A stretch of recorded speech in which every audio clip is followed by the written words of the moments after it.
नमस्कार, आप देख रहे हैं वीके न्यूज एमपी और मैं हूं आपके साथ योगेश अग्रवाल।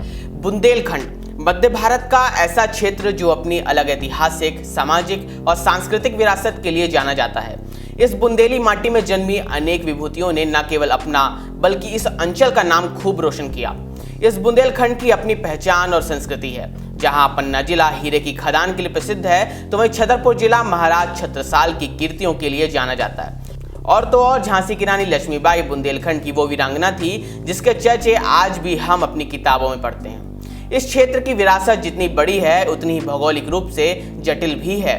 पन्ना की पहाड़ी जहां बुंदेलखंड की खूबसूरती है, तो वहीं यही पहाड़ी इस क्षेत्र के विकास में बाधक भी है। आजादी के बाद से ही बुंदेलखंड सूखे के लिए प्रसिद्ध है। न यहाँ किसानों के लिए कोई सुविधा है और न ही उद्योग के लिए कोई माहौल। इसीलिए तो बुंदेलखंड का देश के विकास में योगदान बिल्कुल नगण्य है। बुंदेलखंड में केन नदी और बेतवा नदी यहाँ की जीवन रेखा है, लेकिन इसके बावजूद इसका सही इस्तेमाल न होने से बुंदेल क्षेत्र आज भी सूखा की मार झेल रहा है। 22 मार्च सोमवार का दिन पूरे बुंदेलखंड के लिए किसी वरदान से कम न था, क्योंकि सोमवार को बुंदेलखंड में सूखे के संकट को दूर करने के लिए केन बेतवा लिंक परियोजना को हरी झंडी दे दी गई। परियोजना के शुरू होते ही मध्य प्रदेश और उत्तर प्रदेश का बरसों पुराना विवाद अब इतिहास हो गया है। पूर्व प्रधानमंत्री अटल बिहारी वाजपेयी ने नदी जोड़ो अभियान का जो सपना देखा था, उसे सोमवार को प्रधानमंत्री नरेंद्र मोदी ने साकार किया। प्रधानमंत्री की मौजूदगी में मध्य प्रदेश के मुख्यमंत्री शिवराज सिंह चौहान और उत्तर प्रदेश के मुख्यमंत्री योगी आदित्यनाथ ने देश की पहली नदी जोड़ो परियोजना अर्थात केन बेतवा लिंक के समझौते पत्र पर हस्ताक्षर किए। प्रधानमंत्री ने कहा कि यह परियोजना बुंदेलखंड का भाग्य बदलेगी, इससे प्यास भी बुझेगी और विकास भी होगा। दोनों राज्यों के मुख्यमंत्रियों ने आज सिर्फ कागज पर हस्ताक्षर नहीं किए हैं, बल्कि बुंदेलखंड की भाग्य रेखा को नया रूप रंग दिया है। चलिए आपको विस्तार से बताते हैं कि केन बेतवा लिंक परियोजना क्या है और उत्तर प्रदेश और मध्य प्रदेश सरकार में कौन सा विवाद खत्म हो गया है। अटल जी के कार्यकाल में सूखे की समस्या को दूर करने के लिए जब देश की 37 नदियों को आपस में जोड़ने का फैसला लिया गया था, उनमें से एक परियोजना यह भी थी। यह देश की वह परियोजना थी जिसे सबसे पहले शुरू हो जाना चाहिए था, लेकिन उत्तर प्रदेश और मध्य प्रदेश के बीच पानी के बंटवारे को लेकर विवाद के चलते यह परियोजना रुक गई। दरअसल यह परियोजना वर्ष 2005 में मंजूर हुई थी।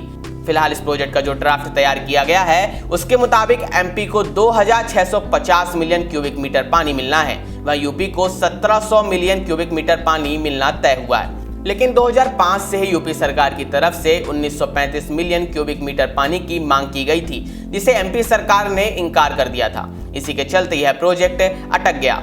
इसके अलावा इस प्रोजेक्ट को लेकर पर्यावरण को होने वाले नुकसान को लेकर भी चिंता जाहिर की जा रही थी, क्योंकि केन नदी पन्ना टाइगर रिजर्व से होकर गुजरती है।